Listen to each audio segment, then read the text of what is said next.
Hello! Bienvenue dans ce nouvel épisode d'Inspiration. Donc c'est mon podcast hebdomadaire qui parle de tricot et de laine teinte à la main. Donc je m'appelle Christelle. Bienvenue si c'est la première fois que vous regardez ce podcast. Donc aujourd'hui c'est l'épisode 11 de la saison 4. Ça commence à faire quand même, hein. Voilà, si vous êtes donc nouveau par ici, le podcast est uploadé tous les lundis à 17h. La boutique est mise à jour tous les lundis après-midi. Et très important, le meilleur moyen de ne rien louper, c'est de vous abonner à la newsletter. Vous avez toutes les informations dans la description en dessous, ce que j'appelle les notes, c'est la description de la vidéo. Vous cliquez sur plus et vous avez tout. Voilà, c'est tout. C'est ce qu'il y a à savoir. Si vous êtes des habitués du podcast, hello, j'espère que vous allez bien, ça fait toujours autant plaisir de vous retrouver. J'étais très contente de rencontrer plein d'entre vous à Rambouillet le week-end dernier, c'était trop cool. Coucou au mari. Notamment un qui m'a dit ouais, les anecdotes au début c'est cool, comme ça je regarde le début, puis après quand ça parle de tricot, voilà. Voilà, petit rappel qui va bien aussi. Fanfare DFO, c'est le concours Tricot Stitch qui a lieu tous les mois. Donc, tous les mois, vous pouvez jouer avec ce hashtag, vous pouvez jouer sur Instagram, vous pouvez jouer sur Ravelry, vous pouvez jouer sur les deux. Et pour participer, il faut poster une photo de votre projet en cours Tricot Stitch. Ça peut être avec les laines, ça peut être avec les patrons, ça peut être avec les deux. Et je tire au sort tous les mois, en début de mois, une ou un gagnant. Qui gagne les chevaux du mois en cours de l'almanach de la tricoteuse de chaussettes. Donc, à gagner pour la fanfare DFO du mois de mars, c'est un écheveau de Brocéliande. Voilà, qui sera tiré au sort là bientôt. Aujourd'hui, j'enregistre, on est vendredi 1er avril et il neige. Voilà. Et moi qui pensais que mes jours de pelage dans l'atelier étaient terminés pour l'année, non. Non, ça y est, c'est reparti. Je m'égare. Voilà, tirage au sort début de mois, voilà, bientôt. Voilà.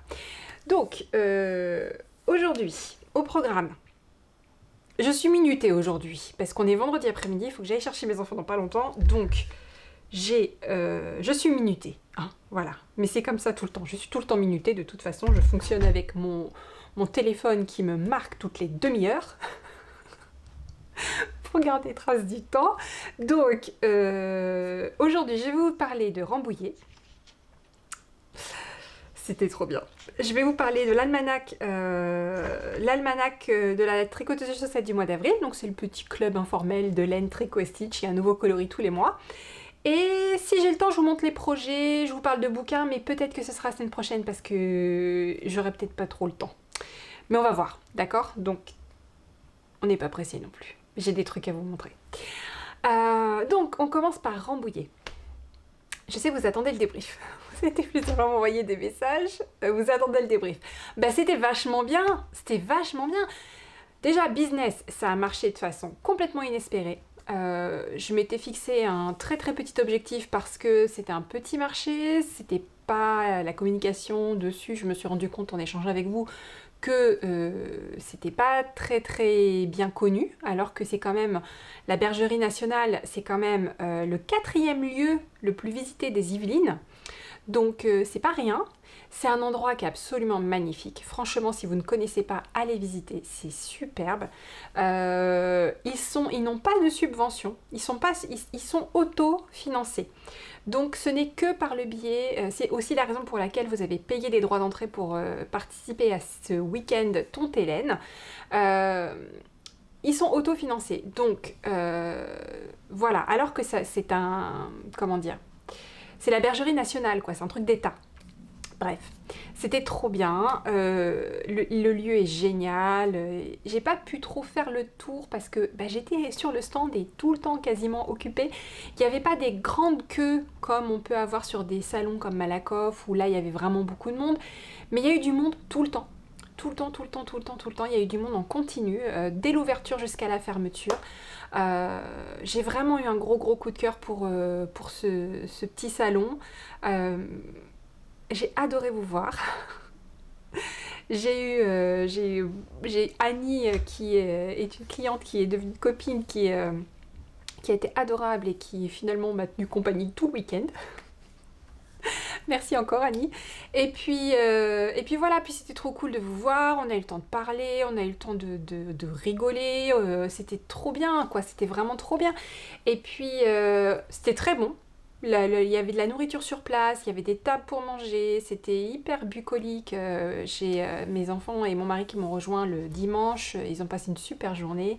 Il y avait plein de choses, il y avait des activités pour les enfants aussi, il y avait un énorme truc sur le filage avec l'association, je crois que ça s'appelle Pédaler pour la paix, qui file, il y avait des rouets partout, il y avait de la fibre partout, enfin c'était trop bien, c'était trop bien.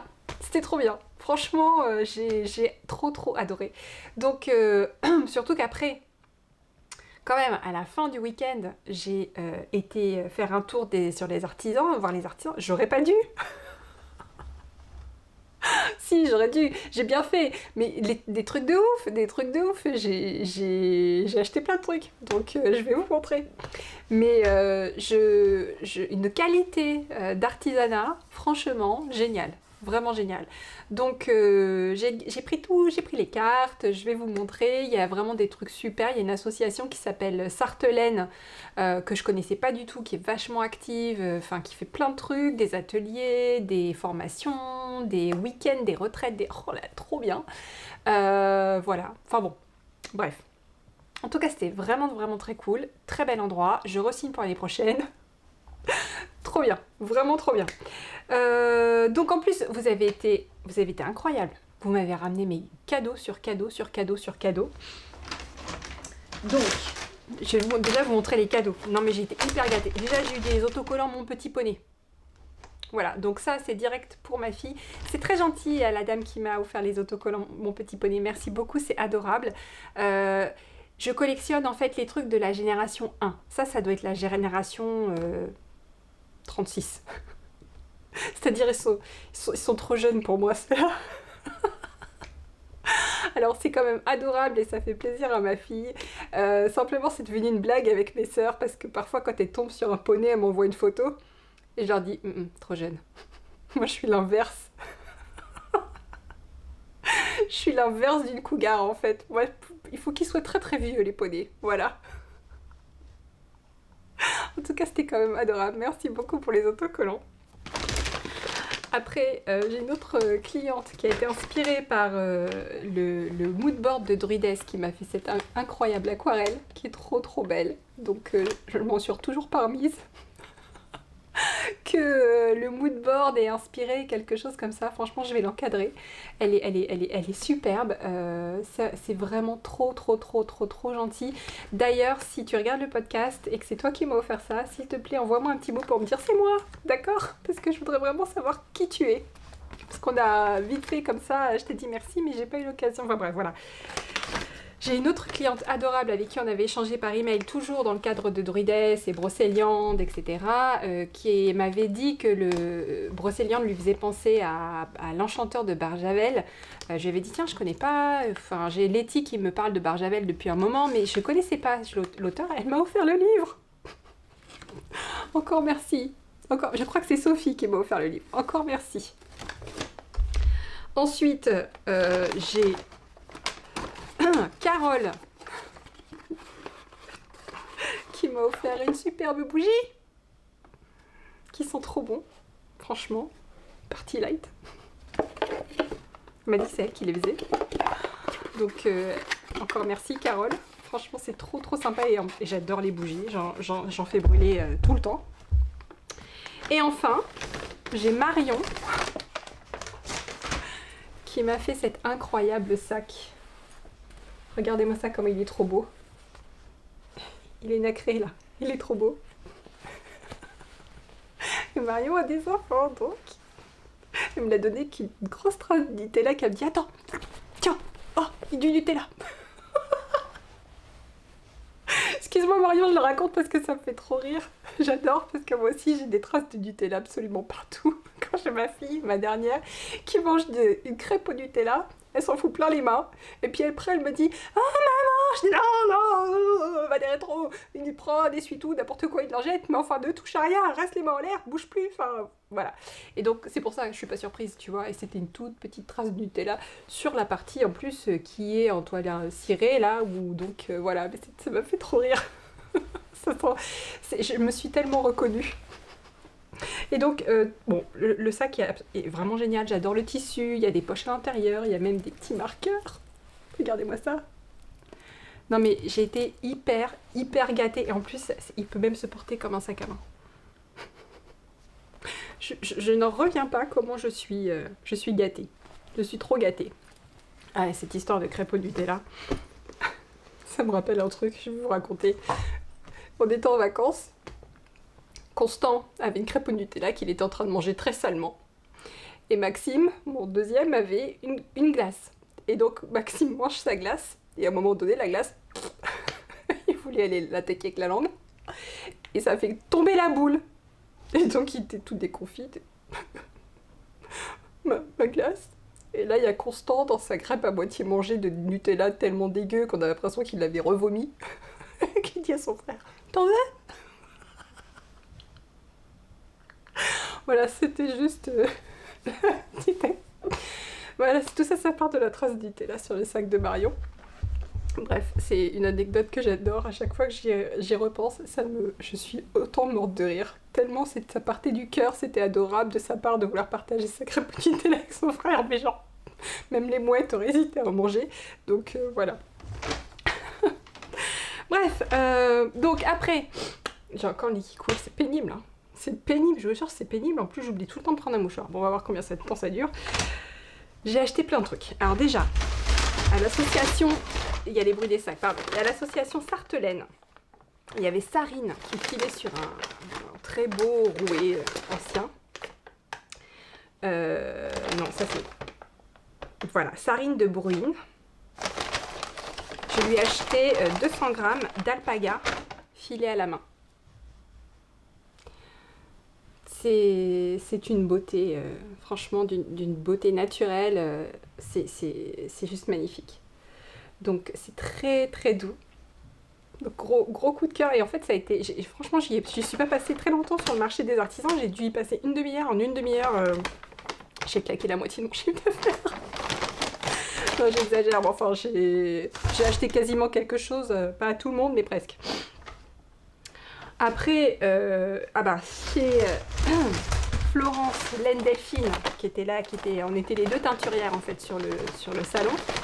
Je lui ai acheté 500 grammes de laine à filer. Donc, vous avez été plusieurs à me dire « Ah, mais tu veux pas faire de la fibre, etc. » Alors moi, la première fois que j'ai fait de la fibre, je l'ai feutrée affreusement. Je vais retenter, d'accord? Là, j'ai 500 grammes, j'ai de quoi m'entraîner.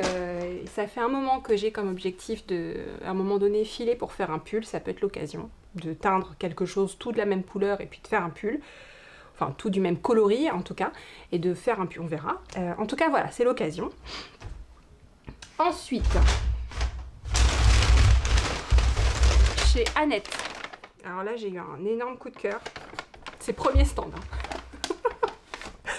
Premier stand, ça a été une radia. Alors Annette, elle a des chèvres. C'est son mohair de ses chèvres qu'elle fait filer et qu'elle teint elle-même après. Voilà, elle est dans Poitou-Charentes. Je vous mettrai ses coordonnées. J'ai eu un gros coup de cœur sur son mohair. Il y a des couleurs vraiment magnifiques. Il y a de la teinture naturelle, il y a de la teinture pas naturelle, avec des pigments synthétiques comme moi je fais. En tout cas, je lui ai pris ces couleurs-là. Ça se tricote genre en 7. Et donc, il y a du très beau rouge éclatant, il y a du bleu clair, il y a du marron avec du brode noix. Ça aussi, ça doit être du brode noix, mais beaucoup moins important, moins concentré. Ça doit être de la teinture... j'en sais rien. C'est teinté avec amour. Ça s'appelle les biquettes de l'Aliette. Elle est de Breuil Chaussée. Voilà, il y a du vert, il y a du violet. Alors c'est une palette de couleurs que j'aime beaucoup et en fait j'ai envie de me faire un gros pull comme Christine. Quand j'avais été la voir à Vabre, elle avait comme ça nonchalamment posé chez elle un magnifique pull en mohair à rayures qu'elle avait inventé. Pardon Christine, hein, mais enfin franchement, c'était juste génial. Elle m'a donné enfin, elle m'a permis de recopier ses notes. Je pense que je vais me faire un pull comme le sien. Avec ce mohair là, en plus on sait que ça va monter vite. Et après, Annette sur son stand, elle avait des petites merveilles de mohair comme ça. Donc là, il n'y a que 20 grammes. Mais c'est d'une douceur, c'est du mohair et soie, mais il y a beaucoup de soie en fait. C'est kid mohair et soie. C'est 60% kid mohair et 40% soie. Franchement, on dirait un petit bijou. Pour moi, on pourrait presque faire des bijoux avec, tellement c'est beau, on dirait de l'or, quoi. C'est magnifique. Et puis, c'est d'une douceur. Vous n'imaginez pas la douceur du truc. Donc, franchement, génial. Et alors là où je me suis vraiment, moi, surprise, c'est que je me suis même acheté un vêtement. Alors, ça va être compliqué de vous montrer. Peut-être, enfin bon, je vais vous montrer comme ça. C'est en fait une veste qui se porte avec un grand revers. La dame, c'est de la laine bouillie et avec des broderies faites par elle. Donc c'est une petite veste sans manches avec des poches. Et je l'ai essayé, franchement, croyez-moi sur parole, ça a une classe folle. Ça fait un espèce de grand col comme ça peut se porter à l'envers, ça peut se porter avec les broderies en bas, ça peut se porter avec les broderies en haut, ça peut se porter avec les broderies à l'envers, d'accord. Voilà, et cette dame en fait fait un vide son stock parce qu'elle veut arrêter les vêtements, elle veut faire plutôt de l'ameublement avec sa technique de broderie. Et donc je lui ai acheté ça, je lui ai acheté un très beau béret, voilà, et elle m'a offert une broche.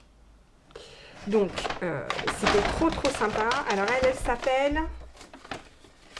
elle s'appelle Isabelle Faure, Atelier d'Art de France. Voilà. Donc je vous mettrai ses coordonnées dans les descriptions. Et alors l'autre association dont fait partie Sarine, celle qui file, c'est ça, Sartelaine. Pareil, je vous mets les infos. Franchement, c'était trop bien. Et ça, je sais pas ce que c'est. C'est un autre truc. Ah. Hop, pardon. On fait une petite pause. Bah, c'était la pause mouchoir, hein, comme d'habitude. Si vous parlez, ça me donne le nez qui coule à chaque fois, je sais pas pourquoi. Je comprends pas. Bon, ben voilà pour les achats. J'ai hâte, le pull à rayures là, avec le mohair, j'avoue que ça me démange de le monter, hein, de monter les mailles. Le truc, c'est qu'en fait, j'ai pas été du tout raisonnable question achat en ce moment. Déjà, je me suis acheté des fringues. Et en plus, j'ai acheté ça. Et je me suis dit que maintenant que j'avais refait, en 3 mois, j'avais refait 3 rangs de jacquard et j'ai pété une aiguille, je me suis dit que, allez hop, j'étais prête pour me lancer dans... Je vais vous montrer quoi. Oh, allez, ça y est, je suis prête. Je vais me lancer dans un truc gigantesque, gargantuesque, tout ce que vous voulez. Même pas peur. J'ai décidé que j'allais faire ça. Je pense que je dois être un peu folle, mais c'est pas grave. Voilà. J'ai décidé que j'allais faire ça. C'est le gilet Chestnut de Marie Walline. Marie Walline, c'est quelqu'un que j'adore. Voilà, j'ai plusieurs livres d'elle. Ces modèles en jacquard sont absolument magnifiques. J'ai encore jamais rien tricoté. J'avais commencé des mitaines, mais en fait, je déteste faire du jacquard en petite circonférence. Donc là, pas de souci, c'est un gros pull. Et donc, bah, qu'est-ce que j'ai fait? J'ai acheté la laine de Marie Walline chez les Tricots. Voilà, grosse commande. J'ai tout là, j'ai tout ce qu'il faut pour faire le chestnut. Dans les coloris automnaux, parce qu'il existe aussi des coloris un peu violets, tout ça, j'aime pas. Donc, voilà. Autant vous dire que oh non, mais oui, mais j'ai des projets jusqu'à ma retraite, ça on le sait déjà, hein, c'est pas le problème. Mais juste, pourquoi est-ce que d'un coup, moi qui suis en train de prendre une leçon sur le jacquard et qui ai dû faire en tout 10 rangs, je me suis dit que ça y est, je sais pas, j'ai eu un déclic, je me suis dit, ça y est, t'es prête. On verra bien, hein, on verra bien. Donc voilà. Bon, l'almanach de la tricoteuse à chaussettes du mois d'avril. Je vous le montre. Donc, ce mois-ci, on change complètement d'univers. Ça fait un moment qu'au mois d'avril, j'avais envie de vous faire un truc autour du thé et de la notion du thé à l'anglaise. D'accord? Les petites fleurs, les petits sandwichs, le thé qui règle tous les problèmes, tout ça, les théières, voilà. Et ça fait un moment que je me suis dit, tiens, je ferai ça au printemps, et en fait, je me referai tout. J'ai jamais regardé, en fait, plus loin que 2, 4 ou 5 épisodes dans la saison 1 de Downton Abbey. Donc, je me suis dit que pour avril, ça fait un moment que ça mijote là-haut, je veux faire un truc, un thème global. Où, en plus, il y a les chroniques de Bridgerton qui viennent de sortir la saison 2. En plus, j'ai pas vu la saison 4 à saison 5 de Outlander. Vous voyez un peu, il y a une espèce de... Voilà. Donc, ça va être ça le thème du mois d'avril. Déjà, voilà le mood board, c'est Teacup. C'est les tasses à thé. Très anglaises, très plein de fleurs, mais plein de couleurs, génial comme inspiration de teinture parce que, en gros, base pastel et vas-y que je te spickle tous les chevaux, mais à mort, quoi. Voilà, ça. Ok, donc le coloris du mois s'appelle Teacup. Il est plus ou moins chargé en speckles suivant les bases. Alors ça, c'est mon premier batch qui est très léger en speckles, qui est déjà étiqueté. Voilà, par exemple, les suivants sont un peu plus chargés en speckles, un peu plus. C'est toujours comme ça. Premier essai, je vais toujours, je suis là, un petit peu, oh, tout petit peu, pas trop, oh, pas trop. Et en fait, dès que je refais le coloris, je sais que ça va, ça marche, c'est joli. Ouais, il y a un peu moins de mesure dans le speckle, il y a un peu moins de... Voilà, on voit bien que la couleur est un petit peu plus... voilà. Donc... je les mettrai peut-être à part, vraiment, bon, après, c'est pas si différent non plus, hein, je veux dire, il y a quand même des speckles, c'est juste qu'ils sont un petit peu moins péchus. Voilà. Est-ce que c'est la peine de faire un listing séparé? Je sais pas. Parce que c'est assez proche. Après, suivant les écheveaux, comme c'est un coloris qui est tout en nuances, il y en a certains qui vont être quand même beaucoup plus chargés en speckles que d'autres. Mais bon, ça c'est le jeu, hein, ma pauvre Lucette. C'est quand on teint des écheveaux à la main, ils peuvent pas être tous pareils, c'est pas possible, surtout quand c'est des speckles. Donc ça c'est l'Urex. Ça c'est BFL, ils sont pas encore étiquetés, ils sont tout chauds, je viens de les mettre en écheveau, toujours ce vocabulaire là de, comment dire, les twister, je viens de les twister pour vous les montrer dans le podcast. Non c'est quoi ça? Ça c'est Paul Wars, voilà, Paul Wars, hop, on voit bien qu'ils sont cachés, les speckles, voilà.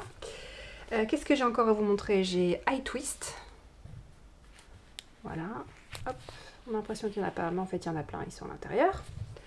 Voilà, je vous ai montré Stellina, je vous ai... Tiens, voilà, ça c'est une autre extra fine fingering avec les nuances. Ce sont des nuances pastel de bleu, de vert et de saumon en couleur de fond.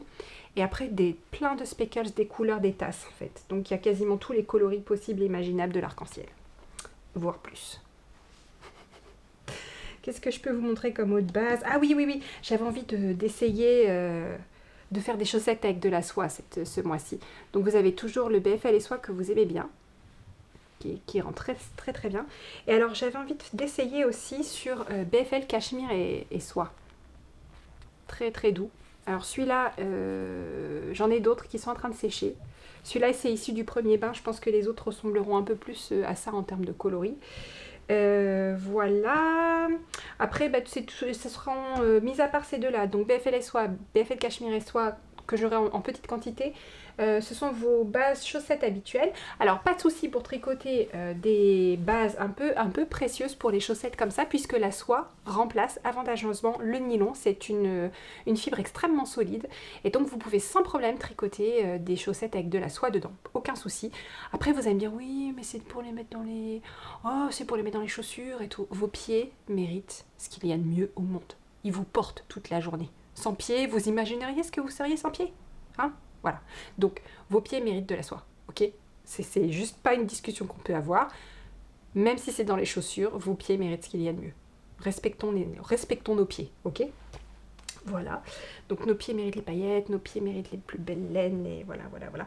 Et encore une fois, la soie, c'est hyper résistant, vraiment, c'est très très résistant. Vous avez essayé de casser un fil avec de la soie? Bon, on parle pas du mohair et de la surie, d'accord? Mais essayez de casser à la main un fil, genre la Silk It Fluff. Allez-y, je regarde, amusez-vous. Ou la BFL et soie, essayez de la clac à la main, on va voir si vous arrivez à... Peut-être vous y arriverez, c'est peut-être que moi je suis pas très musclée, mais moi j'y arrive pas. Chaque fois j'essaye, je me... Ah, et je me fais mal, je me coupe là, presque. Ouais, non, je crois que je vous ai... Ah non, je vous ai pas montré MCN. Très belle MCN. Comme d'habitude. MCN est très jolie. Lurex. Alors, Lurex, c'est la plus faux folle. Voilà. Et alors, le patron, vous me direz, le patron, franchement, j'ai eu l'embarras du choix. Moi, j'aimerais bien faire, ça fait un moment que j'ai envie de faire, les Cornish Cream Tea Socks de Helen Stewart. Vous savez que j'ai envie de vous les traduire. Toujours, j'ai envie de vous les traduire. Mais là, ça fait 29 pages. 29 pages de chaussettes. Tu peux pas faire ça. C'est pas possible. I can't translate 29 pages. C'est too much. Donc, ce que je me suis dit qu'on pouvait faire, dites-moi ce que vous en pensez dans les commentaires, c'est peut-être pas faire une traduction, mais je vous traduis. Parce qu'en fait, ce qu'elle aime bien faire, Helen Stewart, dans ses patrons, si vous avez jamais tricoté ses patrons, c'est qu'en fait, elle fait des tableaux gigantesques de plusieurs centaines de lignes, et à chaque tour, vous avez l'instruction. Même si on répète, je sais pas moi, c'est la même rang pendant 60 rangs, elle va vous mettre 60 lignes avec le même texte. Voilà. Donc, ça a son charme pour les châles, j'avoue, moi j'aime bien. En plus, elle vous met le pourcentage de tous les 5%, elle vous dit que vous avez fait 5%, donc c'est plutôt sympa, pour voir si vous avez bien avancé et tout. Là, à traduire, non. Oh, non, merci, mais non. Par contre, je me suis dit que je pouvais peut-être vous traduire le lexique, genre K8, c'est 8 mailles en droit, K8. Donc que des trucs comme ça. Et vous regardez dans le lexique, vous tricotez avec le lexique. P7, c'est 7 mailles en vert, c'est toujours pareil. Donc je vous traduis le lexique. Donc plutôt qu'une traduction de 29 pages, je vous traduis vraiment ce dont vous avez besoin pour faire la chaussette. S'il y a des choses qui sont un petit peu plus rédigées, comme au moment de tourner le talon, ça je vous le traduis. Mais je fais pas une traduction mot à mot, c'est juste impossible quoi. Dites-moi ce que vous en pensez. Si ça vous va, on fait comme ça. Sinon, je vous propose une alternative qui existe également en français. Alors là, on a vraiment, j'ai repéré plusieurs patrons très sympas qui pourraient faire l'affaire. Donc voilà. L'intérêt de ces chaussettes Cornish Cream Tea, c'est simplement qu'elles sont dans le thème et elles sont trop jolies. Et ça fait longtemps qu'elles sont dans ma to-do, dans ma wishlist. Donc voilà, c'était plutôt pour ça.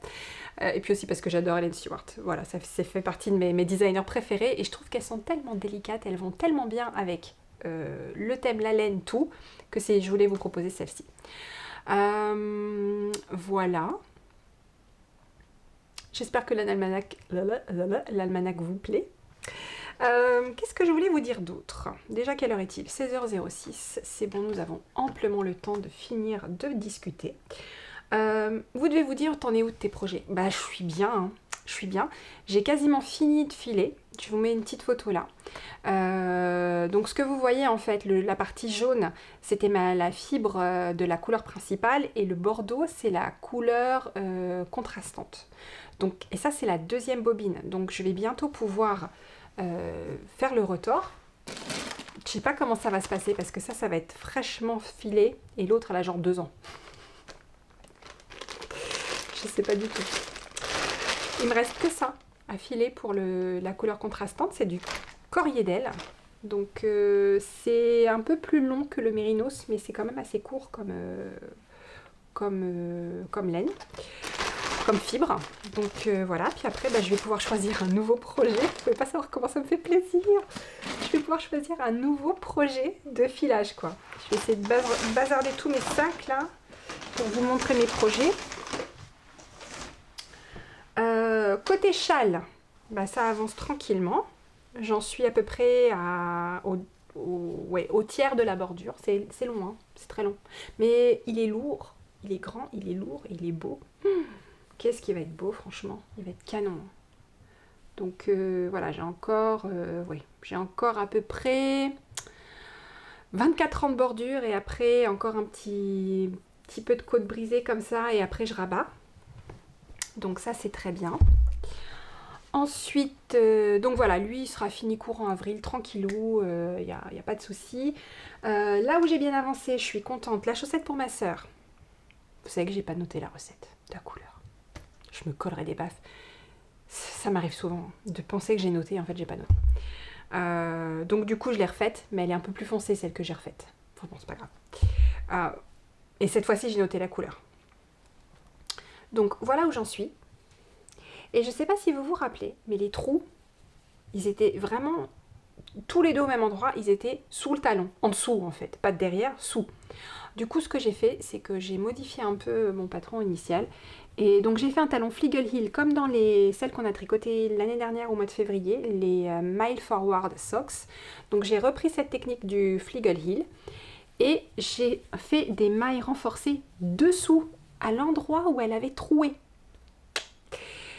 Et j'ai continué du coup derrière pour renforcer. Et puis là, pour que ça fasse une continuité, au lieu de faire des côtes de 2, j'ai fait des côtes 1-1. Voilà. Et là, c'est en train de monter tranquillement. J'ai fini le talon. C'est plutôt cool. J'ai pris des notes assez détaillées sur le talon pour pouvoir recommencer le deuxième pareil, puisque c'est quand même ça aussi l'objectif. Donc là, je pense que encore, oui, d'ici la fin de la semaine, et j'aurai fini cette fin de semaine, début de semaine prochaine, j'aurai fini le premier côté. Inespéré cette histoire de réorganisation de travail. C'est juste incroyable. Hein. Incroyable. Et aujourd'hui, je fais partir les dernières commandes qui me restaient là. La boutique, au moment où je vous parle, n'est pas encore ouverte. Je me sentais pas prête à la rouvrir. J'avais vraiment besoin de me reposer. Il y a un truc que je vous ai pas dit à Rambouillet, c'est que j'étais en plein courant d'air pendant 2 jours. J'ai eu froid. Mais comme rarement j'ai eu froid dans ma vie. Le dimanche, ça allait mieux parce que j'étais venue mieux préparée. J'avais une grosse doudoune, bonnet, mitaine, gros châle et tout. Alors c'est trop drôle parce que on était dans une espèce de grange et il y avait vraiment beaucoup de vent et il faisait froid. Mais tout le monde était dehors au soleil et genre les gens étaient en t-shirt quoi. Et moi j'étais avec mon bonnet, mes mitaines, tout. On avait l'impression qu'on vivait pas dans la même saison, c'était trop bizarre. Mais franchement il faisait froid dans le courant d'air, très froid. Et le samedi j'avais juste ma veste en jean et j'avais empilé plusieurs châles. Malgré tout j'étais gelée. J'ai eu un peu de mal à m'en remettre. Hein. J'ai eu toute cette semaine là, c'était... il y a que... Lundi j'ai passé ma journée au lit. Déjà, je me suis juste levée pour aller emmener les enfants à l'école, aller chercher les enfants. C'est tout. J'ai passé la journée au lit.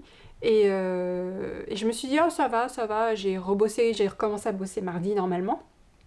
Mais j'ai traîné une fatigue toute la semaine. Hein, toute la semaine. Bref, donc, ça c'est mon deuxième côté des chaussettes brocéliandes.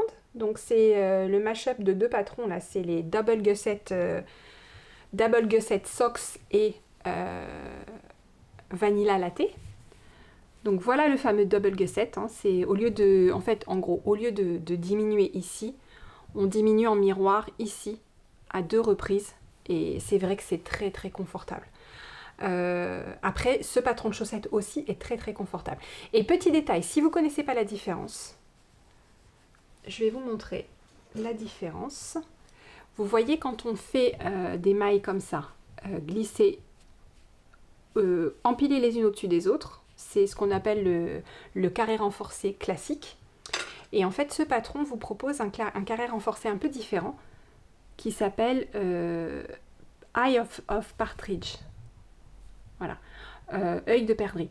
C'est en fait exactement la même technique, hein, sauf qu'au lieu d'empiler les mailles glissées l'une au-dessus de l'autre, vous les décalez d'une maille à chaque fois. Donc voilà l'envers. C'est tout simplement ça. Sinon c'est exactement pareil, mais ça fait une vraie différence. Ça fait comme un petit croisillon de mailles. Donc il est plutôt sympa, il est juste relou à faire parce qu'il ne faut pas se louper. Il est plus difficile à suivre en fait. Quand on le tricote, c'est plus difficile de savoir où on en est. Moi j'avoue que je m'y perds là-dedans. Parfois j'ai même été obligée de défaire, refaire parce que je ne savais plus où j'en étais. Donc, il m'en reste plus grand chose à tricoter, là, la moitié du pied à peu près, puis j'ai terminé, hein. Ça c'est pareil, ça va être bientôt fini. Ensuite, dans les projets actifs, eh bien, il y a mon Calmystère de Stunning String Studio qui avance bien également. J'ai presque fini l'indice de mars. Il me reste 6 rangs dans l'indice de mars. Bon, je continue à le faire, mais franchement, à chaque fois que je filme le podcast et que je me vois en train de vous le montrer, que je vois le châle, je suis toujours pas convaincue sur le côté mélangé pour un châle en dentelle. Vraiment, vraiment, vraiment, je suis pas convaincue. Mais j'aime bien le faire, donc je le continue. Et je pense que je vais passer toute mon année à vous dire... je sais pas. Je sais vraiment pas. Et, je l'aurais fini et je le porterai. Je serais là, non, vraiment, je sais pas. J'ai monté les mailles pour la deuxième chaussette du mois d'avril de l'année dernière. Gourmandise! J'y ai pas touché depuis le week-end dernier, voilà, ça n'a pas bougé. Mais je suis contente quand même. Hop, après j'ai fait un peu de point de croix. J'ai bien avancé. Petit à petit, petit à petit. Et puis voilà. Et puis voilà. Et ensuite, le crochet, j'ai avancé aussi, mais bon, là je vous le montre pas parce que c'est toujours la même chose, hein, je fais que 2 carrés par semaine. J'ai mon projet de jacquard qui avance tout doucement et qui du coup m'a bien donné la confiance quand même, puisque j'ai envie de me lancer dans un truc énorme. Et puis voilà. Et puis voilà, et qu'est-ce que j'ai d'autre comme... C'est tout. Mais après j'ai mes petits carrés, là il faut que je vous fasse... J'ai pas encore choisi la base que je vais utiliser pour les chaussettes du mois d'avril. Je pense que je vais prendre une base avec de la soie. C'est la première fois que je vais prendre une base avec de la soie, donc j'ai très très envie de faire ça. J'attends juste qu'elle sèche, voilà. Je sais pas encore si je prends cachemire et soie, BFL cachemire et soie ou BFL et soie, je ne sais pas.